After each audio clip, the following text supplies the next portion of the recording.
Israel और Hamas के बीच इस युद्ध में अभी तक इजरायल में 1300 से ज्यादा लोग मारे जा चुके हैं, जिनमें 247 सैनिक हैं।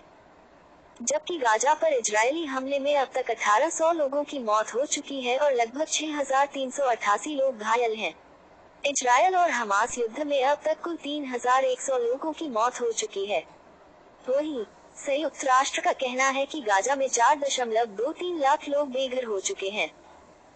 शुक्रवार रात मध्य इजरायल में सायरन बजाए गए हैं, जिसकी वजह से लोग अपने घरों को छोड़कर जान बचाने के लिए तहखानों की तरफ भागने लगे। जबकि इजरायली सेना गाजा में घुस गई और गोलीबारी भी की, जिसके बाद चारों तरफ चीख पुकार मच गई। पिछले शनिवार को हमले के बाद हमास के लड़ाके लगभग 150 लोगों को अपने साथ बंधक बनाकर ले गए थे।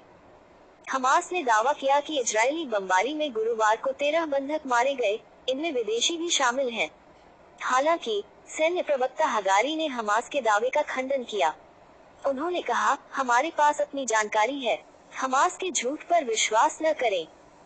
इजरायल का कहना है कि गुरुवार को रात भर किए गए हवाई हमलों में हमास की सुरंगों, सैन्य परिसरों और हथियार भंडारों समेत 750 ठिकानों को निशाना बनाया गया। मिस्र के एक वरिष्ठ सुरक्षा अधिकारी ने शुक्रवार को बताया कि उनके देश ने सिनाई प्रायद्वीप में गाजा से बड़ी संख्या में फलस्तीनियों के आने की आशंका से सीमा पर हजारों सुरक्षा बलों को तैनात कर दिया है। उल्लेखनीय है कि मिस्र ने दशकों पहले इजरायल के साथ शांति समझौता कर लिया था और लंबे समय से एक क्षेत्रीय मध्यस्थ के रूप में काम कर रहा है। वो फलस्तीनियों को अपने क्षेत्र में फिर से बसाने का वर्गीयता से विरोध कर रहा है।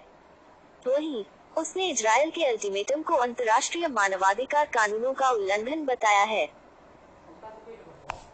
हमास की प्रतिद्वंद्वी फलस्तीनी अथॉरिटी के प्रेसिडेंट महमूद अब्बास ने जॉर्डन में अमेरिकी विदेश मंत्री एंटनी ब्लिंकन से कहा कि गाजा में फलस्तीनियों का जबरन विस्थापन 1948 की पुनरावृत्ति होगी, जब हजारों फलस्तीनी उस स्थान से भाग गए थे या उन्हें खदेड़ दिया गया था जो अब इजरायल है।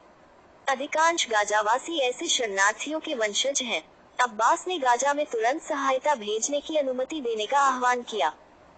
ब्लिंकन ने शुक्रवार को जॉर्डन के कग अब्दुल्ला और कतर में प्रधानमंत्री शेख मोहम्मद बिन अब्दुलरहमान अल थानी से मुलाकात की।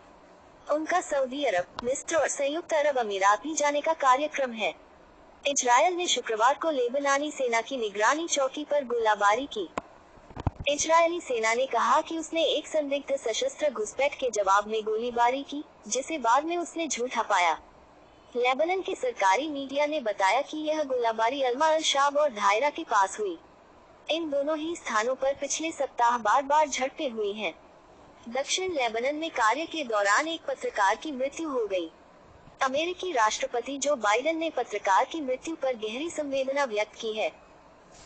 अमेरिका ने शुक्रवार को कहा कि इस बात के कोई संकेत नहीं है कि इजरायल हमास संघर्ष में कोई और देश या संगठन शामिल होने पर विचार कर रहा है। व्हाइट हाउस के प्रवक्ता जॉन किर्बी ने कहा, हमने ऐसी कोई अन्य बाहरी ताकत नहीं देखी जिसने इस संघर्ष को व्यापक और गहरा करने की इच्छा या तत्परता का संकेत दिया हो।